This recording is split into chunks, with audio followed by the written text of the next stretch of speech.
अमीर वर्सेस गरीब की ठंड। चिरकुटगंज नाम के एक गांव में विभूति नामक एक गरीब आदमी रहा करता था। वो चौधरी सेठ के यहाँ उनकी बड़ी लॉन्ड्री में काम करता था और वहीं पर रहता भी था। एक दिन जब लॉन्ड्री में चोरी होती है तभी तेरी तो अरे क्या भांग पीकर सो रहा था क्या? लॉन्ड्री में इतने सारे कीमती और महंगे कपड़े और पैसों की चोरी हो गई है और तू घोड़े बेचकर सो रहा था। एक मिनट, कहीं चोरी तूने ही तो नहीं की है? हैं? लगता है ये कांड तूने ही किया है। नहीं साहेब, मैंने कोई चोरी नहीं की और जब चोरी हुई तो मैं यहाँ था ही नहीं। मैं तो एक कस्टमर का ऑर्डर डिलीवर करने गया था। उन्होंने अपनी शादी के कपड़े लॉन्ड्री में धुलवाने के लिए दिए थे। मैंने चोरी नहीं की। अरे चुप, मैं अच्छे से जानता हूँ तुम गरीब लोगों को जिस थाली में खाते हो उसी में छेद करते हो। चोर कहीं के। चलो अपना बोरिया बिस्तर पैक करो और अपनी भूतिया शक्ल लेकर यहाँ से निकल जाओ। इससे पहले कि मैं तुम्हारी सुटाई करूँ, निकलो यहाँ से।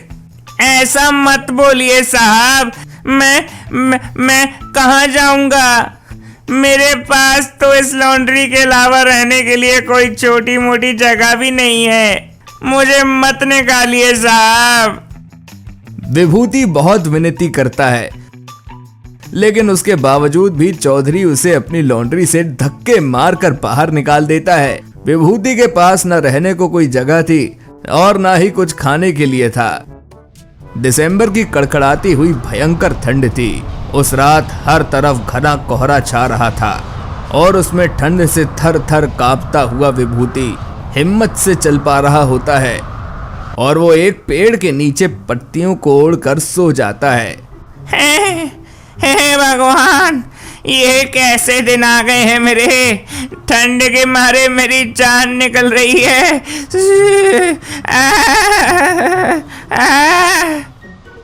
विभूति इतनी भीषण ठंड में भी डटा रहता है और अगले दिन उसकी तबीयत बहुत ज्यादा खराब हो जाती है।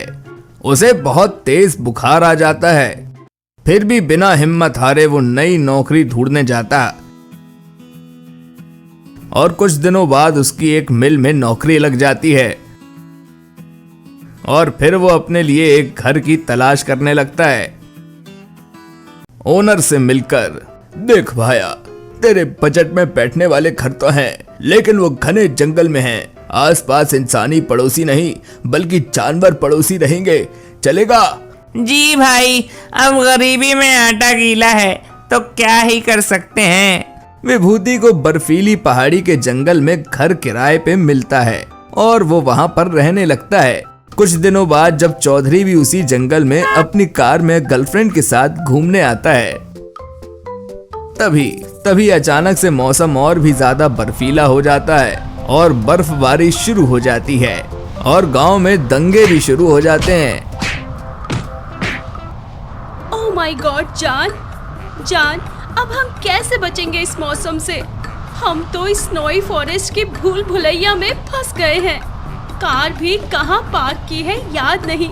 मौसम भयंकर हो रहा है और गांव में भी दंगे हो रहे हैं। तुम टेंशन मत लो, मैं कुछ करता हूँ।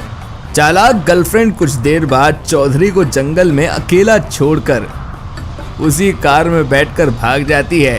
ए, रुको। चौधरी के कपड़े झाड़ियों में फंसकर फट जाते हैं और अब वो बिना शर्ट के जंगल में घूम रहा होता है और ठंड के कारण कांपता रहता है। उसकी पूरी टाँय फिस हो जाती है और वो बेहोश हो जाता है। तभी वहां पर विभूति आता है और वो चौधरी को उठाकर अपने साथ अपने घर ले जाता है और चौधरी को जब होश आता है तभी उसे अपने किए पर बहुत शर्मिंदगी महसूस होती है। मुझे माफ कर दो विभूति, मैंने तुम्हारे साथ बहुत गलत किया। तुम्हें इतना बुरा भला कहा, तुम्हें धक्के मारकर बाहर भी निकाल दिया। साहिब जी चिल, आपको एहसास हुआ गलती का, वही मेरे लिए बहुत है। फिर दोनों ही अलाव जलाकर नाचते हैं और पार्टी करते हैं और उनके बीच का तनाव दूर हो जाता है।